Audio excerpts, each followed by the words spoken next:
धनंजय मुंडे यांची आमदारकी रद्द करावी यासाठी तुम्ही आज याचिका न्यायालयात दाखल केली होती. नेमकं काय सुनावणी झाली आणि काय निर्णय न्यायालयाने दिलाय?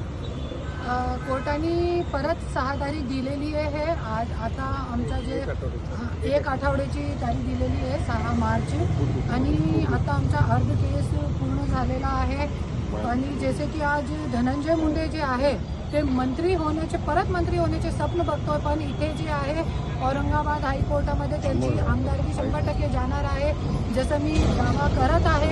आणि आमचं जे पिटिशन आहे पुढचे जे येणारी तारीख आहे त्या तारीखपासून आमच्या जे आहे ते आमचे जे खरी सुनावणी सुरू होणार आहे आणि आमचे पुरावे सकट आम्हाला सादर करण्यासाठी जज साहेबांनी सांगितले. आणि परलीमध्ये पण जे आम्ही याचिका टाकली होती त्याच्यामध्ये जे मतलब रद्द झालेली आहे तिथे आमचे अर्ज फेटाळण्यात आलेला आहे.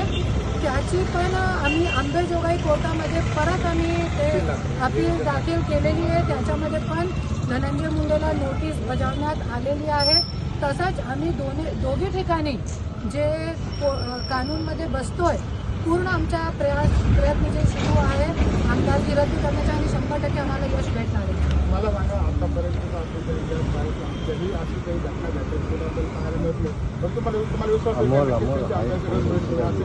100% रद्द होणार आहे. क्योंकि आमचा फक्त एकच मुद्दा नाही आहे. आता तुम्ही बघू शकता की परलीमध्ये ज्या तहसीलदारनी मुंडे ज्यांचं नाव होता 2 दिवस अगोदर त्यांना अटक झालेली आहे. त्यांनी 20,000 रुपये लाच घेताना रंगेहात पकडण्यात आलेला आहे.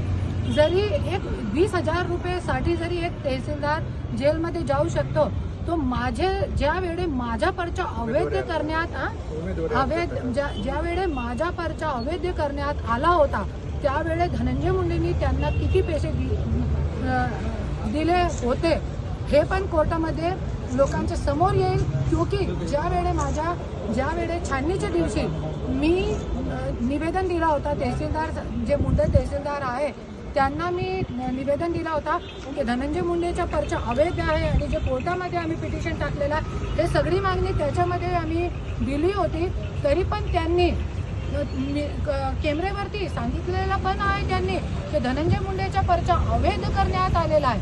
तरी पण मी जसंच बाहेर गेली तसंच वैध झाला पर्चा आणि जे माझा पर्चा आहे ते अवैध झाला. रिटर्निंग ऑफिसरला हे अधिकार नसते की हे साईन जे आहे ते सूचकची आहे की नाही आहे. तरी पण माझा पर्चा फक्त या गोष्टीवरती ते सूचकची साईन नाही आहे. ते अधिकार जे आहे साईन आहे की नाही आहे, खोटी आहे खरी आहे हे तपासण्याचा अधिकार आणि हे खरी खोटी करण्याचे अधिकार जे आहे ते रिटर्निंग ऑफिसरच्या नसते. हे गोष्टी आणि धनंजय मुंडेने जे गुंडागर्दी करून दमदाटी करून आणि तुम्हाला माहिती आहे एक ॲडव्होकेटला जाधव ॲडव्होकेट जे होते त्यांच्यासोबत पण जे मतदान केंद्राचे बाहेर मारहाण पण झाली होती. हे सगळे मुद्दे जे आहेत ते आम्ही कोर्टामध्ये दिलेले आहे आणि 100% मला खात्री आहे की मला न्याय भेटणार आणि भेटणार.